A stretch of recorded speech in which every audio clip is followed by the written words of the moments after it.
દેવભૂમિ દ્વારકામાં આવેલા જામખંભાળિયામાં ઘી નદી અને આમનાથ નદીમાં લીલી ગાંડી વેલીને કારણે લીલી ચાદર પથરાઈ છે।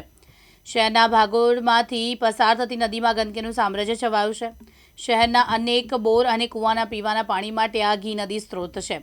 તંત્ર દ્વારા પ્રી મોન્સૂન કામગીરીમાં સફાઈ ન કરાતા નદી ગંદકીથી ખદબદી રહી છે। નદીઓ સફાઈના અભાવે પાણી દૂષિત બની રહી છે।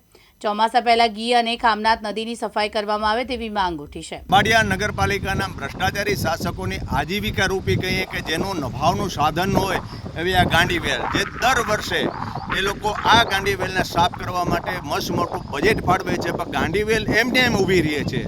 છેલ્લા વર્ષે જ્યારે નદીમાં ફૂલ પૂર આવ્યું, ડેમ જ્યારે 6-7 ફૂટ જેટલું ઘી નદી જ્યારે ઓવરફ્લો થઈ, ત્યારે કુદરતી જે સાફ સફાઈ થઈ હતી એ ફરીને આજે આ ચોમાસા આવતા ફરીને ગાંડીવેલ ઊભી છે।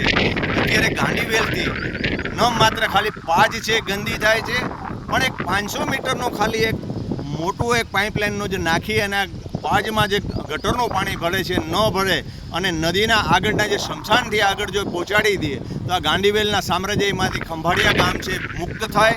અને જે આજે વર્ષો પહેલાં અહીંયા કુદરતી જે તરણ સ્પર્ધાઓની એક મોજ થતી હતી, તરવૈયાઓ જે પેદા થતા હતા, એ આ ખામનાથની પાજ છે એને દૂષિત કરવામાં કોઈ મોટો ફાળો હોય તો ખંભાળિયા નગરપાલિકાના ભ્રષ્ટાચારી શાસકોનો છે।